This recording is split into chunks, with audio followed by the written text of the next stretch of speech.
the covenant people of God, the ones who have been spared, the ones who have been saved through the flood. The flood came upon the earth because of the violence that was on the earth. And so the flood itself was a judgment upon the people and their sin, and devastating destruction, destroying all of the people that were on the earth at that time, and because of the violence, because of the sin.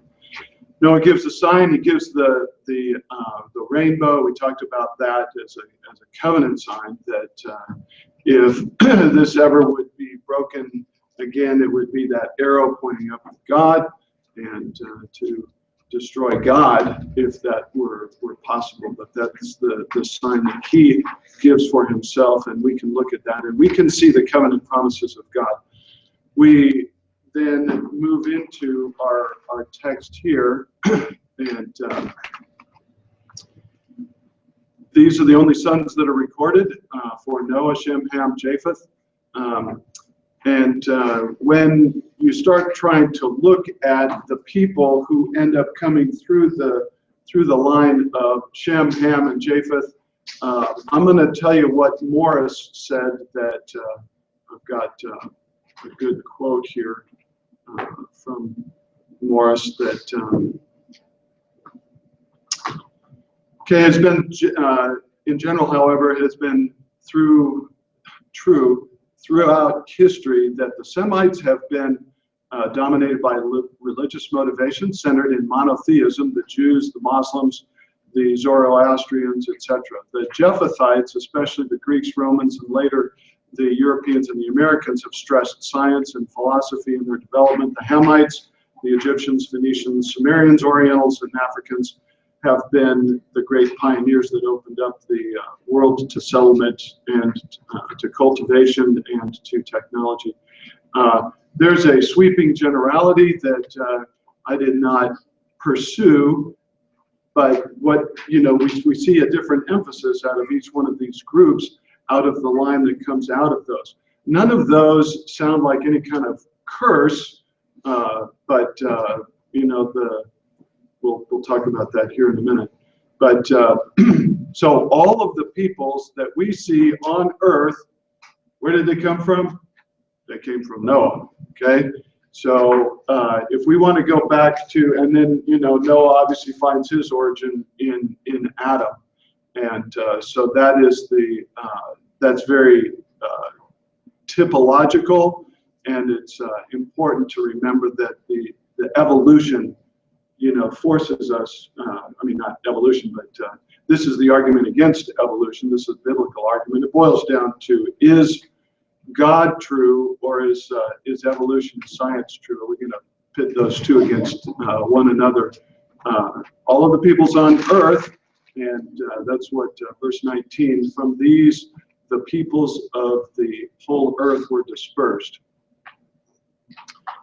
Noah ends up living, as it says down there in verse 29, 950 years, and he is able then to see in the 350 years from the flood, he's able to see that great dispersion. He's able to see those people groups moving out and going out into the far reaches of the earth. Arguably that would be some cause for rejoicing, but there's also the other side, the dark side, that he sees what these people end up doing. So that also is the other side of this. But he can certainly take pleasure in the fact that the people of the earth came from him, and that he ends up, populating the earth, and the people end up moving out. And we'll talk about subsequent groups and so forth, and which line that they came from as we go along. Okay, Noah began to be a man of the soil, and he planted a vineyard. I don't know whether that is specifically a statement of he wasn't a man of the soil before and now he is a man of the soil. I don't know that that's a necessary statement, that he began to be a man of the soil at this particular point. We really don't have an indication whether before this point he had been a vine dresser, and then after this point, then obviously he becomes a vine dresser or not. You really don't get that indication from Scripture. But what you do get is the idea that here he is, in fact, now a vine dresser, and he ends up growing grapes, and then the fermentation process. You don't have before the flood the indication of wine, and is it possible that there wasn't fermentation before the flood? I suppose that's a possibility. I don't know how that would happen in at a cellular level with yeast and so forth, but here you have the indication of that obviously after the flood there's that decaying process that goes on, or the alcohol forming process that goes on. Calvin is willing to give Noah a bit of a break, but I'm going to resort to some good quotes here, because these quotes are helpful to understand what is the condition of Noah. So we're coming out of the ark, we're coming off of that ark, and they've been cooped up for a year, and now they see that devastation, they see the surface of the moon, and now how do we go about the process of turning this into something useful? And so they end up tilling the soil and making the grapes and so forth.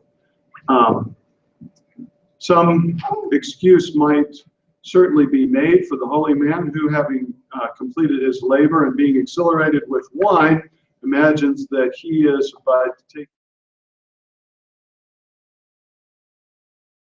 the eternal mark of disgrace. That's what is the result of the drunkenness that ends up happening here.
is the brother of Shem and Japheth.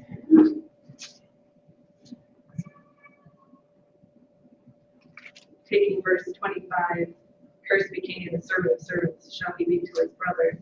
And then the follow-up being mentioning Shem and Japheth as his brothers.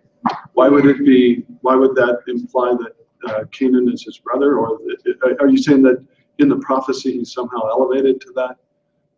He skips a generation and comes up to that level? Or I'm saying that it might lead to the interpretation of uncovering the nakedness of their father as being sinful. Sinfully, sexually sinful. Sexually sinful, right, with the father's wife, producing Canaan, who then would be brother to Noah's sons by the fact that he's the wife, his mother is Noah's wife.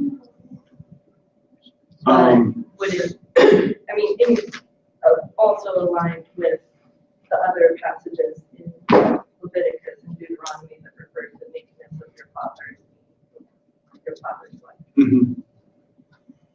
The commentators didn't cover that, and like I said, it's very possible to riddle, any one of these paths kind of full of holes, because you don't have a clear, where's the curse found in human history? You don't have that. You also don't have you do have, and they made reference to the fact that the Phoenicians and the Sumerians had a reputation of being, more sexually immoral than the cultures around them. And I go, okay, that's a good comment, and that's helpful. And I think that there is sexual sin that is passed down, and just like drunkenness, just like it gets passed on to the next generation in some sort of form. But that's possible. I don't know if it's necessitated. Well, it's absolutely true that Ham was disrespecting his father, regardless of what happened. What the actual act was. Yeah. Well, I think we do have an answer. As dangerous as this is, I think Calvin is an abysmal failure on this text. I think he's an epic failure. I'm not alone. Yeah, Calvin disappoints the daylights out of me with his handling of this text. Case in point, just the one issue. Was Canaan ever made the servant of his brothers? When Israel possesses the land, Joshua and all those that follow enslave the Canaanites they don't kill. The rabbis through church history have always interpreted the text that way. Why Calvin misses that, I don't know. You're absolutely right. The standard interpretation of all the commentaries, through church history is this sort of nebulous stuff's going on and we don't understand it. But I find it kind of sloppy. And I'm really disappointed with most of them. Because I think there is good biblical argument to be made for Ham impregnating Noah's wife, producing Canaan, hence why Canaan is cursed and not Ham. And Noah is saying, yeah, he's my kid, but I'm knocking him down a notch. I will not treat him as a kid.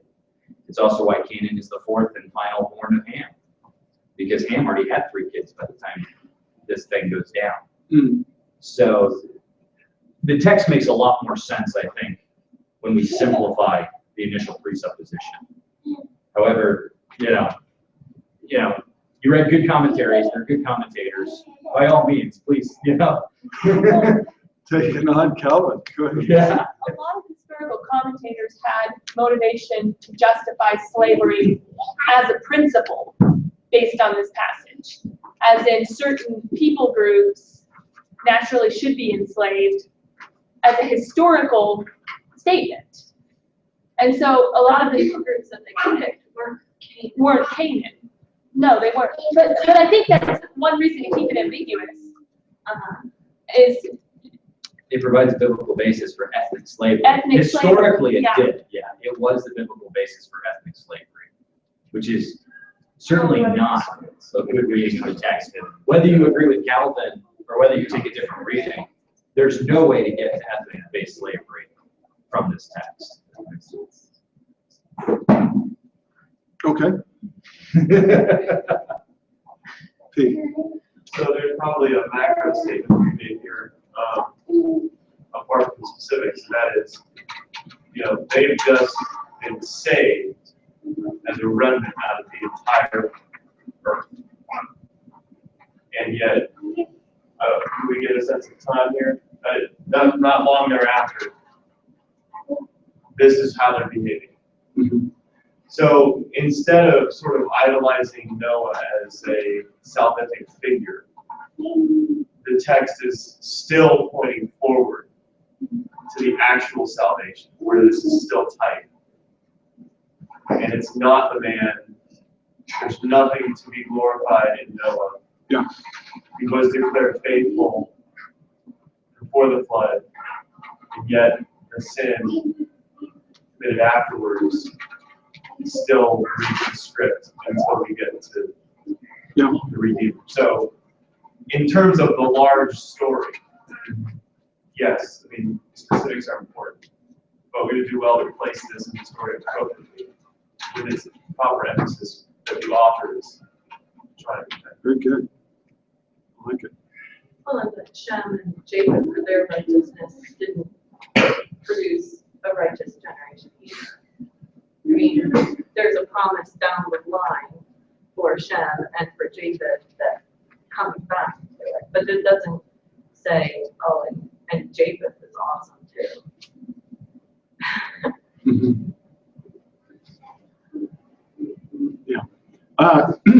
There seems to be some sort of statement right there, but you don't have this curse could have been pronounced, a year later. It could have been pronounced whenever, the offspring, Canaan, comes out of the womb.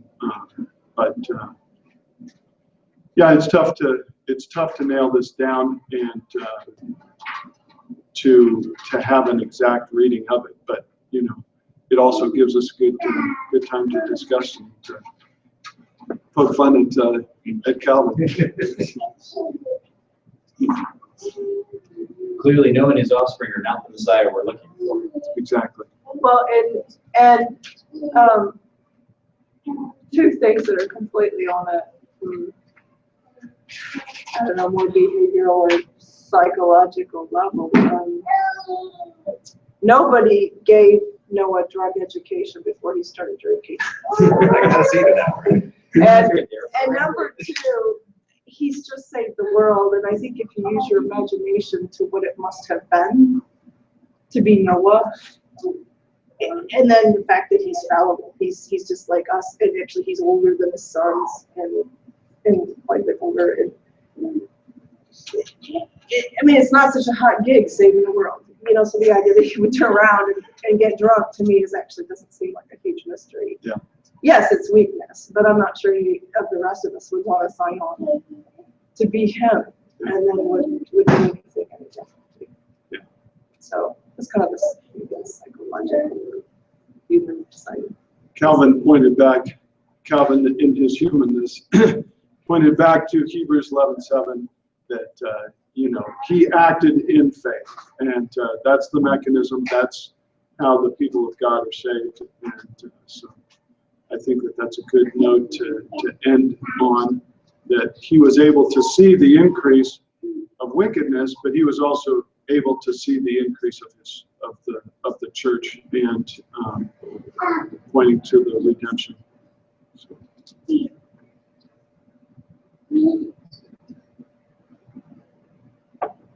That's right.